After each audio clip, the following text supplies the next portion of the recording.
지난 주간에 친구 목사를 만났습니다. 만나자마자 대뜸 이렇게 얘기해요. 내 바지가 어때? 이렇게 바지를 봤더니 요즘 젊은이들이 입는 것처럼 쫄랑하고 바지가 이렇게 단이 굉장히 좁더라고요. 사실은 말이지 이게 오래된 바지인데 사모가 이거 너무 유행에 뒤처지니까 좀 고쳐 입어야 된다면서 고쳐왔는데 보기에 어때? 아마 본인이 봤을 때 굉장히 어색한 것 같아요.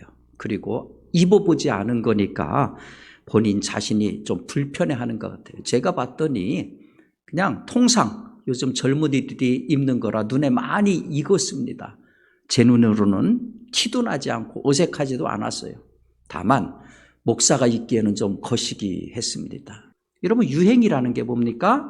언어, 복장, 취미 따위의 생활 양식이나 행동 양식이 사회 구성원들에게 일시적으로 널리 퍼지는 거, 이거가 바로 유행에 대한 사전적인 정의입니다. 흥미있는 것은 왜 사람들이 유행을 쫓아가느냐? 독일의 사회학자인 게오그로 지멜이라고 하는 분이 이런 설명을 했어요. 유행은 두 가지 이유에서 만들어진다. 첫째는 유행은 일종의 모방이다. 사람들은 이 유행을 통해 사회에 대한 의존 욕구를 충족시킨다. 또 하나는 다른 사람에 비해 새로워지고 남달라지고 싶은 욕망이 유행을 만들어낸다. 그러니까 유행을 만들어내는, 유행을 쫓아가는 이유 가운데 하나가 뭐냐 하면은 남과 다르기 위해서라는 거예요. 근데 재미난 것은 그 남다름을 위해서 유행을 쫓아가는데 이 남다름이 사실은 다른 사람의 모방이죠. 이렇게 이어져서 다들 똑같은 모습으로 나오는 거예요. 나는 남다르게 살겠다고 했는데 다른 사람도 그 남다름을 살기 위해서 하다 보니까 다른 것을 모방하게 되고 똑같은 것을 모방해서 결론적으로는 모두 똑같아지는 아이러니를 만들어낸다는 거죠. 여러분, 시내 나가보십시오. 옷 입은 게 굉장히 비슷해요. 이번 겨울에 롱패딩이 유행한다고 그랬잖아요. 실제로 나가보면은 전부 롱패딩 입은 사람들 천지 깔려 있습니다. 옷만 그런 게 아니에요. 근데 여러분, 이 옷이나 장신구나 성형만 유행을 타는 것이 아닙니다.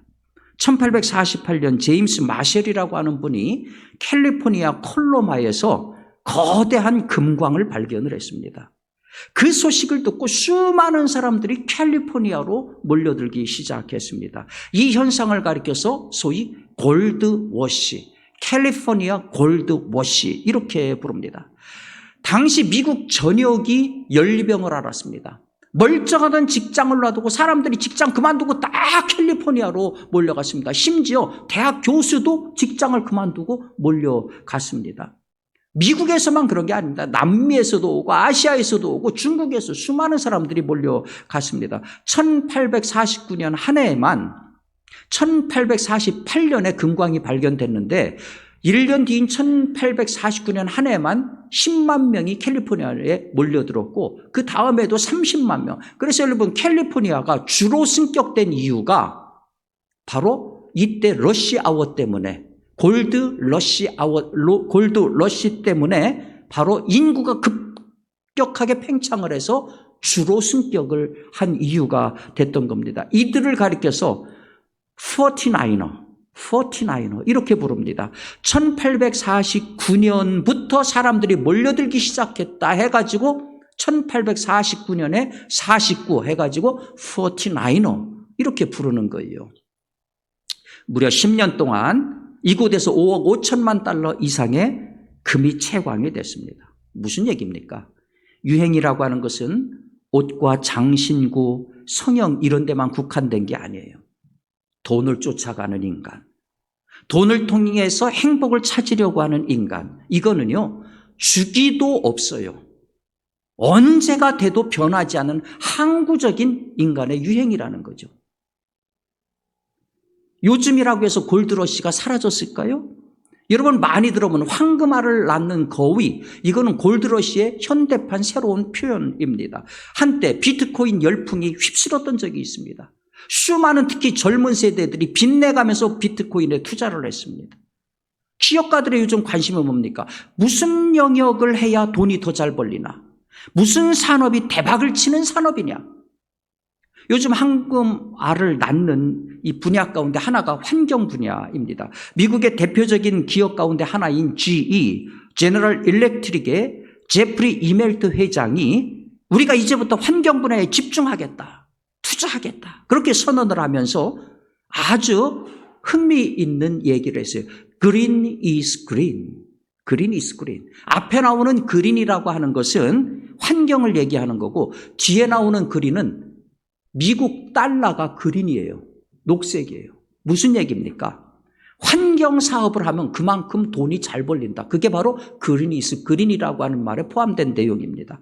실제로 저 환경 분야가 연 1조 1천억 이상의 그와 같은 엄청난 시장이 형성이 되어 있습니다. 그래서 수많은 후발주자들도 저 환경 사업에 다 뛰어들기 시작했다 하는 거죠. 여러분, 다른 유행은 다 변합니다. 시간이 지나면 이제 환경 말고 또 다른 것과 곽광을 받을 거예요. 그런데 항구적인 유행은 분명합니다. 돈 버는 거. 돈을 통해서 행복을 추구하는 것. 유행의 다른 이름이 같음입니다. 동일함입니다. 이렇게 본다면 인간은 똑같은 존재, 동일한 존재입니다. 보세요. 모세가 430년 동안 애굽에서 노예 생활하던 사람들을 이끌고 나올 때 그들에게 첫 번째 한 연설이 뭐냐 하면은 출애굽기 6장 8절 내용인데요. 내가 아브라함과 이삭과 야곱에게 주기로 맹세한 땅으로 너희를 인도하고 그 땅을 너희에게 주어 기업을 삼게 하릴 거다. 여러분 생각해 보세요. 남의 땅에서 살던 노예로 살던 사람들입니다. 자기 땅, 자기 주권, 자기 인권 하나도 없던 사람들입니다. 근데 그들에게 무슨 약속을 합니까? 너에게 땅을 주겠다. 네 자손에게 그 땅이 이어질 것이다. 너희들을 자유민으로 살게 하겠다. 기가 막힌 약속 아닙니까? 이스라엘이 광야로 나왔을 때 두 번째 더 자세한 얘기가 주어집니다. 너희가 주인 되어 살 땅이 어떤 땅이냐? 여호와께서 너를 인도하여 가나안 사람과 헷 사람과 아모리 사람과 히윗 사람과 여부스 사람의 땅 곧 내게 주시려고 네 조상에게 맹세하신 바 젖과 꿀이 흐르는 땅에 이르게 하시거든. 젖과 꿀이 흐르는 땅. 여기서 이제 성경에 처음 나오는 표현입니다. 젖과 꿀이 흐른다. 이 기가 막힌 표현 아닙니까? 너희가 들어갈 땅이 무슨 얘기입니까? 먹고 살 걱정 하나도 없다. 그런 얘기예요. 모든 인간들이 바로 이 젖과 꿀이 흐르는 가나안 땅에 들어가고 싶어 하지요. 풍요롭게 사는 거, 먹고 사는 걱정 하나도 없는 거, 넘쳐나게 사는 거. 내가 내 운명의 주인이 돼가지고 사는 거, 자유인으로 사는 거. 모든 인간이 모든 세대를 거쳐서 변하지 않고 원하는 바입니다. 모세가 한 약속이 뭡니까? 바로 이와 같은 인간의 보편적인 정서를 자극한 말이죠. 집 없는 사람이 집 생긴다는데 누가 반대하겠습니까? 주권도 없고 노예로 살던 사람에게 자유와 주권이 주어진다는데 환영 안 할 사람이 누가 있겠습니까? 이 점에서 인간은 세대를 불문하고 인종을 불문하고 똑같습니다. 근데 여러분, 하나님이 약속하신 젖과 꿀이 흐르는 땅을 가보셨나요? 물론 그 당시에 이 약속을 받았던 당시의 이스라엘 사람들한테는 자기들이 430년 동안 노예 생활을 했죠. 40년 동안 광야에서 헤매고 다녔지요. 땅 하나 없죠. 이런 사람한테는 뭐든지 젖과 꿀이 흐르는 땅이지요. 지금 찬밥 더욱밥 가릴 때가 아닌 사람들이잖아요. 그런데 정말 그들이 들어간 땅이 젖과 꿀이 흐르는 땅인가요? 지리적으로 보면 젖과 꿀이 흐른다는 것은 지금 이스라엘하고 시리아 그 지역을 다 통과하는 개념이고, 좀 좁게 얘기하면 지금 이스라엘이 차지하고 살고 있는 그 땅입니다. 그 땅이 젖과 꿀이 흐르는 땅이라고요? 저는 이스라엘을 여러 번 가봤습니다. 근데 그 지역은요, 잘 아시는 것처럼 기후 자체가 건기와 우기입니다. 우리처럼 사계절이 아니에요. 고온 건조한 기후 지역이 대부분입니다. 이스라엘 주변 지역은요, 사진에서 보시는 것처럼 사막 내지는 구릉입니다. 돌덩이 투성입니다. 이스라엘 사람들이 주로 살았던 그 지역도 전부 석회질입니다. 오늘 본문 뭐라고 얘기합니까? 너희가 건너가서 차지할 땅은 산과 골짜기가 있어서 하늘에서 내리는 비를 흡수한다. 하늘에서 내리는 비를 흡수한다. 그리고 모든 것이 다 바위로 뒤덮인 척박한 땅이다. 성지순례를 가보면은요, 광활한 광야를 버스가 몇 시간을 달려요. 가이드가 그런 얘기를 해요. 지금은 아스팔트 때문에 안전합니다만은 옛날에 아스팔트가 없었을 적에는 우기 때는 굉장히 위험했습니다. 무슨 얘기냐면 갑자기 비가 내리는 거예요. 그러면은 계곡 같은 데에 조금 이렇게 된 계곡에 갑자기 물이 쏟아져 들어오는 겁니다. 길이 없어져 버리는 거예요. 이런 거를 가리켜서 왁이라고 하죠. 우리말로는 건곡 그러는데 갑자기 있던 길이 없어져 버리는 거예요. 그러니까 관광 갔던 사람들이 상당한 난처한 입장에 처하고 잘못하면 굉장히 위험에 처하는 거죠. 이런 곳이 어떻게 젖과 꿀이 흐르는 땅입니까? 오히려 젖과 꿀이 흐르는 땅은 이런 땅이 맞지 않아요? 발로 물대기를 채소밭에 댐과 같이 하는 땅. 발로 물대기를 채소밭에 댐과 같이 하는 땅. 그냥 물을 댈 적에 발로 쭉쭉쭉쭉 하면은 다 되는 거예요. 바로 이집트가 그렇다는 거죠. 여러분 이집트 가보면은요, 바로 나일강을 끼고 있습니다. 풍부한 나일강의 마지막 이 퇴적토 위에 세워진 땅이 이집트입니다. 기본적으로 물이 풍부한 나라예요. 곳곳마다 큰 저수지가 있고 수로로가 잘 건설되어서 전혀 물 걱정이 없는 나라가 이집트입니다. 그렇기 때문에 거기에서 이집트 문명이라고 하는 것도 나왔던 거죠. 여러분 둘 중에서 어느 곳이 젖과 꿀이 흐르는 땅인 것 같습니까? 농사 짓는데 물 걱정 아무것도 없는 이집트냐? 아니면은 산골짜기만 있어서 비가 오면은 땅이 그냥 흡수돼 가지고서 하늘만 바라보고 살아야 되는 땅이 젖과 꿀이 흐르는 땅이냐? 우리 상식으로는 분명해요. 그건 이집트가 젖과 꿀이 흐르는 땅입니다. 그런데 하나님은 뭐라고 얘기하느냐? 빗물에만 의지하는 가나안, 내린 빗물을 그냥 삼켜버리는 그 땅이 젖과 꿀이 흐르는 땅이다. 그러면서 아주 중요한 얘기를 하십니다. 내 하나님 여호와께서 돌보아 주시는 땅, 연초부터 연말까지 내 하나님 여호와의 눈이 항상 그 위에 있느니라. 아, 이렇게 되면 얘기가 달라지죠. 젖과 꿀이 흐르는 땅의 의미가 180도 달라지죠. 젖과 꿀이 흐르는 땅의 의미가 뭐냐? 하나님이 돌보시는 땅. 하나님의 눈이 떠나지 않고 항상 그 위를 지켜보고 있는 땅. 여러분 자연적인 측면에서 봤을 때는요, 풍부한 급수원을 가진 애굽이 하늘만 의지하는 가나안보다는 훨씬 더 좋은 여건임이 분명합니다. 그런데 여기에는 이런 함정이 숨겨져 있습니다. 자, 그런 땅에서는요, 발로 물대기, 노력도 아닌 그 정도 노력만 하면은 우리가 얼마든지 잘 살 수 있어. 하나님 없이도 얼마든지 잘 살 수 있어. 그래서 모든 것이 풍부한 애굽은 사실은 하나님 대신 인간이 중심이 돼서 언제든지 탈신, 무신, 반신으로 흐를 수 있는 가능성이 풍부한 땅이라는 거죠. 뭐 애국까지 갈 거 어디 있어요. 우리만 봐도 알잖아요. 어려운 일 안 생기고 지갑이 두둑하고 그러면은 하나님 잘 안 찾죠. 반면에 가나안은요, 인간이 아무리 노력해도 의미가 없는 곳이에요. 오직 하나님만 바라봐야 되고 오직 그분만을 의지해야 되는 땅입니다. 그런데 하나님은, 하나님의 관심은 바로 이 땅에 집중되어 있다는 얘기죠. 무슨 얘기입니까? 내가 너희를 그 땅으로 인도하고 너희에게 주었어. 그거는 분명히 세상적인 상식으로는 달라. 내가 원하는 게 뭔지 알아? 너희는 달라야 된다는 거야. 내가 다른 개념으로 너희를 인도했듯이 너희는 달라야 된다는 거야.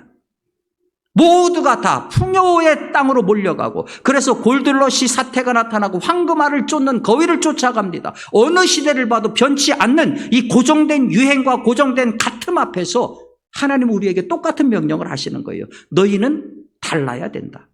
진정한 가나안 복지, 진정한 젖과 꿀이 흐르는 곳은 그건 돈 많이 버는 곳이 아니다. 자연협지 환경이 좋은 곳이 아니다. 나 여호와가 돌보는 곳이다. 나 여호와의 시선이 항상 머물러 있는 곳이다. 그곳이 가나안 복지고 젖과 꿀이 흐르는 땅이다. 너희는 달라야 된다. 히브리어로 땅을 에레츠라고 합니다. 유대인들은 이스라엘 땅, 하나님이 주신 그 이스라엘의 땅을 뭐라고 부르느냐면은 에레츠에 정관사 하를 붙여가지고 하아레츠 이렇게 부릅니다. 하아레츠. 무슨 뜻이냐면은 영어로 번역하면 the land입니다. 절대적인 땅, 절대적인 땅.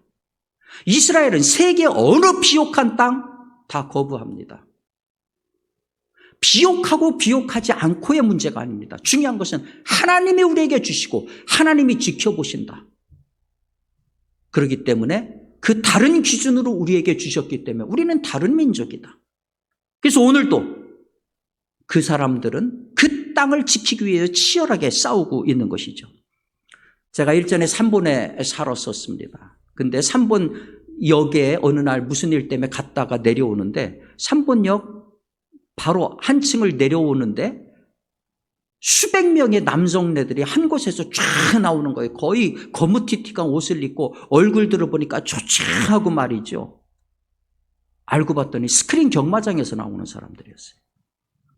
그런데 오늘 이렇게 주일 예배에 참석한 우리 성도님들이 예배를 마치고 우르르 나가는 모습은 다른 사람들한테는 어떻게 비춰질까요? 아마 안 믿는 사람들 눈에는 우리들하고 다르구나 그렇게 느껴질 것입니다. 분명히 스크린 경마장에서 나오는 그 사람들 그런 느낌, 부정적인 느낌을 우리한테 받지는 않을 거예요. 맞습니다. 우리는 다른 사람들입니다. 교회 모여서 예배하는 이 모습만으로도 우리는 다른 사람들입니다. 그런데 진정한 다름은 이렇게 예배하는 모습에서 그치지 않습니다. 하나님은 다름을 명령하실 적에 아주 중요한 전제를 까셨어요. 8절이죠. 내가 오늘 너희에게 명하는 모든 명령을 지키라. 그 명령이 뭡니까? 간단합니다. 하나님 사랑해라. 다른 사람 사랑해라. 공의와 정의를 하수처럼 흐르게 해라. 이 명령을 지키지 않는다? 그렇다면 다름은 그건 다름이 아니다. 예를 들어서 요새 이스라엘이 자기들 생존권을 위해서 팔레스타인 사람들을 억압하고 그리고 가자 지구에 커다란 장벽을 세웠습니다. 출입을 철저하게 통제합니다. 그러면서 우리는 너희들하고 다르다. 하나님 입장에서 봤을 때는 이건 천박한 배타성일 뿐이지 하나님이 요구하시는 그 다름은 아닌 거죠. 보세요. 기독교 역사를 가만히 보시라고요. 완벽하게 다름을 실천하는 역사였습니다. 예수님께서 가르치신 팔복 기억하시지요. 마음이 가난한 자는 복이 있다. 애통하는 자는 복이 있다. 오른뺨을 돌려대면 왼뺨을 대라. 상식하고 전혀 다른 내용입니다. 잘 나가던 사도 바울이 자기가 가졌던 모든 지식을 분토처럼 여겼다. 개똥처럼 여겼다. 모든 사람들은 그걸 갖지 못해서 안달인데 전혀 다른 모습을 보여줬습니다. 막대한 부를 자랑하던 그와 같은 프란시스코가 자기 전 재산을 가난한 사람들이 나눠주고 평생 청빈한 삶을 살았다는 얘기 들어보셨지요? 첫 교회였던 예루살렘 교회는 어땠습니까? 피 같은 전답을 팔아서 사도들 앞에 가져오면 필요한 사람들이 갖다가 썼습니다. 일종의 그런 공동체를 만들었습니다. 그때나 지금이나 돈이 얼마나 중요합니까? 그런데 그 중요한 돈이 교회 안으로 들어오면 더 이상 내 돈이 아니에요. 필요한 사람이 가져다 쓰는 우리 돈이 되는 겁니다. 교회 밖에서는 사장님도 있고 수의도 있어요. 그런데 교회 안에 들어온 순간 사랑하는 주님 앞에 형제, 자매만 있을 뿐입니다. 세상 가치가 죽는 세상 가치의 공동묘지. 교회는 바로 이렇게 다른 모임으로 시작을 했던 것입니다. 여러분, 우리 기독교는 다릅니다. 우리 성도는 다릅니다. 그렇다면 여러분과 저도 달라야 맞습니다. 제가 교수로 있을 적에 안식년을 맞아서 미국의 비지팅 스칼라로 초청받아서 1년 동안 있는 동안에 여러 교회들을 탐방을 할 기회가 있었습니다. 그때 이제 켄터키 렉싱턴이라고 하는 시 가까이에 있는 사우스랜드 크리스찬 커뮤니티 처치라고 하는 교회에 가서 예배를 드렸는데 한 8,000명 모이는 그런 교회였습니다. 그런데 그 교회 앞에 플랜카드 하나가 쫙 걸려 있었는데 거기 뭐라고 써 있냐면은 We make a difference. We make a difference. 우리는 다름을 만듭니다. 우리는 다름을 만듭니다. 제가 그 교회 실상을 모르니까 어떠한 동기에서 저러한 슬로건을 내세웠는지는 잘 알 수 없어요. 그러나 저 표현은요, 사실은 어떤 개교회의 표가 아닙니다. 우리 기독교 전체의 표고 예수 믿는 사람들 모두의 표입니다. 우리는 모두가 다 다름을 만드는 사람들이기 때문입니다. 아마 여러분들도 한 해를 시작하시면서 이런저런 많은 계획을 세우셨을 것입니다. 그 계획은 안 믿는 사람들의 계획하고 어떻게 다릅니까? 여러분 오해하지 마십시오. 우리 그리스도인들이 다르다라고 하는 것이 무슨 별난 직업을 갖는다든지 혹은 자기들만의 독특한 신앙생활을 해서 어디 뭐 오지로 들어갔는지 그런 얘기 아닙니다. 우리는요, 세상 한가운데 살아야 되는, 세상의 빛과 소금의 역할을 감당해야 되는 사람들입니다. 우리가 살아가야 될 곳, 그리고 행동해야 될 곳, 어디냐 하면 세상 한복판이고 내게 지금 주어진 그 현장이고 직장이고 일터입니다. 그곳에서 다름을 보여줘야 됩니다. 아, 저 사람 정신이 다르구나, 가치관이 다르구나, 마음 씀씀이가 다르구나, 삶의 스타일이 다르구나. 그 다름이 어떤 사람한테는 감동일 수 있고 어떤 사람한테는 비아냥일 수도 있습니다. 중요한 건 그거죠. 사람들의 평가가 무엇이든지 내가 하나님 사랑하고 사람을 사랑하고 내 신앙 양심이 공의 앞에 서 있다라고 하면은 그것으로 만족한 겁니다. 그것이 당당한 신앙인의 자부심인 것이죠. 신앙의 다름을 지키다가 어려움을 겪는 것은 여러분 부끄러운 것이 아닙니다. 진짜 부끄러운 것은 뭐냐 하면은 예수 믿는 사람답게 살기 위해서 어떤 어려움도 겪으려고 하지 않는 것. 그게 진짜 부끄러운 겁니다. 신앙의 다름을 지키려다가 지갑이 비는 것, 그건 부끄러운 것이 아닙니다. 가장 부끄러운 것은 예수 믿는 사람이 도대체 아무것도 다른 것이 없다고 하는 것. 믿지 않는 사람들 입에서 그런 얘기가 나오는 것, 이게 우리한테는 굉장한 수치인 것이죠. 그러니 사랑하는 여러분, 올 한 해 시작하시면서 하나님이 요구하시는 다름이 여러분에게 있기를 바랍니다. 다름을 만드는 사람들, 다름을 만드는 성도들 되시기 바랍니다. 열심히 살려는 것가 무슨 죄가 됩니까? 다만 하나님 없이 돈만을 최고의 가치로 알고 수단 방법 가리지 않고 사는 것, 그것이 비극인 거지요. 우리가 그리스도인들하고 경제적인 어려움이 왜 없겠습니까? 말 못할 문제가 왜 없겠습니까? 우리 안에도 적과 꿀이 흐르는 땅으로, 골드러시의 땅으로 황금알을 낳는 거위에게로 달려가고픈 유혹이 왜 없겠습니까? 하지만 여러분, 우리가 달려갈 적과 꿀이 흐르는 땅은 황금이 나오는 곳이 아니라 하나님의 시선이 머무는 곳, 하나님이 돌보아 주시는 곳입니다. 그러니 사랑하는 여러분, 이 한 해를 시작하면서 여러분의 영적인 생활을 책임지고 있는 담임 목사로서 권면합니다. 하나님이 요구하시는 그 다름을 여러분 보여주시기 바랍니다. 하나님이 요구하시는 그 다름을 만들어 가시기 바랍니다. I will make a difference. 나는 다름을 만들겠습니다. 올 한 해 내가 다름을 만들겠습니다. 올 한 해 나는 다르게 살겠습니다. 그 맹세와 각오로 새해를 시작할 수 있기를 바랍니다. 그러면 여러분 인생이 바로 적과 꿀이 흐르는 인생이 될 것이고 여호와의 눈이 항상 여러분 인생 위에 머물러 있게 될 것입니다. 여호와 하나님이 여러분을 돌보아 주실 것입니다.